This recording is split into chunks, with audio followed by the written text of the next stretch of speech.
વડોદરા શહેર ward number 10ના સ્થાનિકો 60 જેટલા લોકો ઉજ્જૈન મહાકાલ જઈ રહ્યા છે। વડોદરા શહેરમાં વોર્ડ નંબર 10માં ઘણા સમયથી ક્રાંતિકારી માસ મેન દ્વારા વડોદરાની જનતા સારો ઉમેદવાર પસંદ કરે તે બાબતે જનજાગૃતિ લાવી રહ્યા હતા। ત્યારે આજે વોર્ડ નંબર 10ના સ્થાનિકો 60 જેટલા લોકો ઉજ્જૈન મહાકાલ ખાતે જઈ રહ્યા છે અને વોર્ડ નંબર 10ના લોકોને સ્વાસ્થ્ય સારું રહે અને ક્રાંતિકારી માસ મેનનું આયુષ્ય વધે તે હેતુસર તેઓ આજે ઉજ્જૈન મહાકાલ ખાતે જવા રવાના થયા હતા। જય હિન્દ, જય ભારત। હું તમારો માસ મેન ક્રાંતિકારી સેના તરફથી અમે બહુ જ શક્તિ પ્રદર્શન કરી લીધું। આપણે વોર્ડને સુધારવા માટે, વોર્ડને જાગૃત કરવા માટે બહુ જ આપણે કામ કર્યું છે, બહુ જ મહેનત કરી છે, જનતાને ખૂબ જ જાગૃત કરી છે।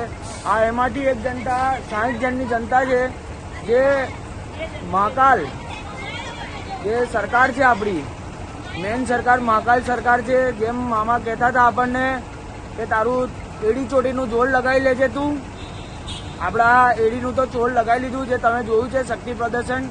પણ ક્યાંક ને ક્યાંક સનાતની લોકોનો નિયમ છે શક્તિ પ્રદર્શન સાથે ભક્તિ પ્રદર્શન બી જરૂરી છે। હવે આપણો એક જ સહારો છે મહાકાલ ભગવાન। 60 જણને આપણે મહાકાલને ત્યાં મોકલીએ છીએ, કોઈ બળજબરીપૂર્વક નથી મોકલતા।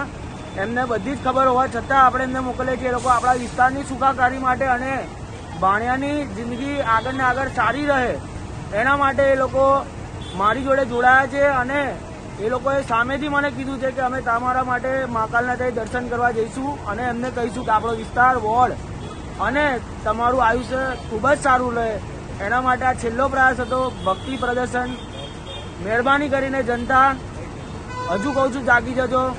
બાકી આ 60 જણ તો જાય છે મહાકાલના દ્વારે, એ તો જરૂર તમારા સ્વાસ્થ્ય અને તમારા એરિયા માટે મહેનત કરશે અને ક્રાંતિકારી સેના આવીને આવી આગળ વધતી રહે અને તમારા કામ કર્યા કરે એના માટે અમે કોઈપણ જાતનું કામ કરવું પડશે, કોઈપણ જાતની શક્તિ લગાવવી પડશે એ અમે કરીશું। પણ આપણા વિસ્તારને કેવી રીતે મજબૂત બનાવો અને કેવી રીતે આગળ લઈ જવો એ હવે ક્રાંતિકારી સેના તમામને જણાવશે। જય શ્રી મહાકાલ।